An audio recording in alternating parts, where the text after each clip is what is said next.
Bismillahirrahmanirrahim. Assalamualaikum warahmatullahi wabarakatuh. Alhamdulillah, wassalatu wassalamu ala rasulillah. Ikhwan fillah rahimakumullah. Pada kesempatan kajian singkat ini akan saya sampaikan satu kajian yang berjudul Siapa yang harus disalahkan? Rakyat atau penguasa? Siapa yang harus disalahkan? Rakyat atau penguasa?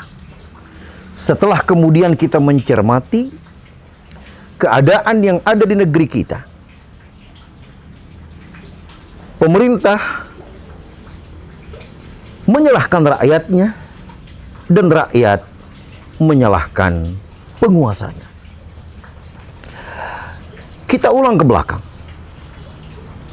Berawal dari dicetuskannya Undang-Undang Cipta Kerja atau Omnibus Law. Lalu kemudian menuai kritikan yang besar dari rakyat Indonesia karena dianggap undang-undang ini mengesampingkan kepentingan rakyat. Kemudian berikutnya ditambah dengan berita yang sangat menyedihkan. Di saat pandemi corona, di saat orang-orang susah, di saat orang dirundung oleh ketakutan yang sangat dengan virus corona ini, lalu kemudian diturunkanlah dana untuk membantu. Tiba-tiba dana itu pun dikorupsi oleh seorang menteri. Maka menambah rasa sakit lagi terhadap rakyat di negeri yang tercinta ini. Nah, tidak berselang lama, lalu kemudian terdengar berita bahwa ada penembakan kepada beberapa laskar FPI, di mana ini pun menuai kritikan yang sangat-sangat keras sekali dari rakyat karena dianggap pemerintahnya telah melakukan kezaliman yang sangat besar terhadap rakyat, terutama terhadap kaum muslimin. Sekarang, andai itu benar adanya, seperti yang dituduhkan oleh rakyat terhadap penguasa, bahwa penguasa telah berbuat sezalim-zalimnya terhadap rakyatnya, jika itu memang benar, ataupun ketika kemudian penguasa memberikan jawaban bahwa apa yang dilakukan oleh mereka adalah merupakan tindakan yang benar, adalah merupakan kebijakan yang benar yang telah dibicarakan dengan seksama, maka kemudian siapa yang harus disalahkan? Jawabannya, tidak kita menyalahkan pemerintah dan tidak kita menyalahkan rakyat. Maka sekarang dengarkan, siapakah yang harus salahkan? Dengarlah bagaimana jawaban Al-Quran dan bagaimana jawaban sabda Rasulullah Sallallahu Alaihi Wasallam. Ternyata bahwa Allah jelaskan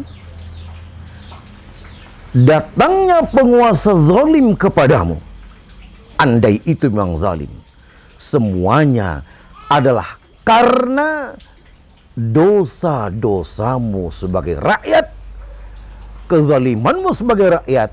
Maka Allah pun menciptakan, mentakdirkan, meletakkan penguasa zalim di tengah-tengah kamu.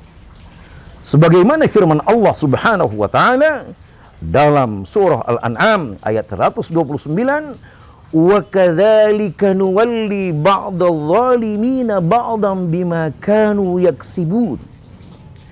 Demikianlah kami jadikan orang zalim di antara kamu memerintahkan sebagian yang lain disebabkan karena dosa-dosa yang kalian lakukan. Disebabkan karena dosa-dosa yang kamu lakukan. Jadi jelaslah, bila kita bertanya, siapa yang harus disalahkan? Jawabannya adalah rakyat yang salah.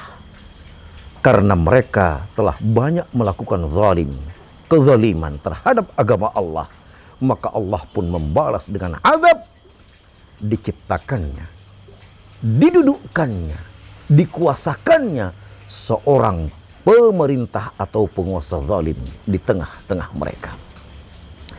Demikian pula sebagaimana yang disabdakan Rasulullah sallallahu alaihi wasallam pada hadis yang diriwayatkan oleh Al-Imam Ibnu Majah. Ketika menyampaikan pesan kepada kaum Khawarij, apa kata Rasulullah? Tidaklah muncul perbuatan keji secara terang-terangan atau kemaksiatan secara terang-terangan di tengah-tengah kamu.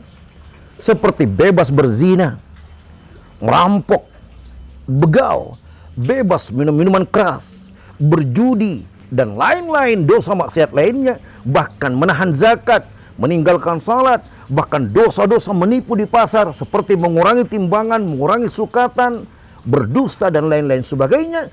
Illa ukhidu bijawris sultan, melainkan pasti kamu akan diazab dengan didatangkannya penguasa zalim. Tegasnya, bila kau bertanya, siapakah yang salah? Ternyata Rasulullah sallallahu alaihi wasallam pun katakan, rakyat yang salah.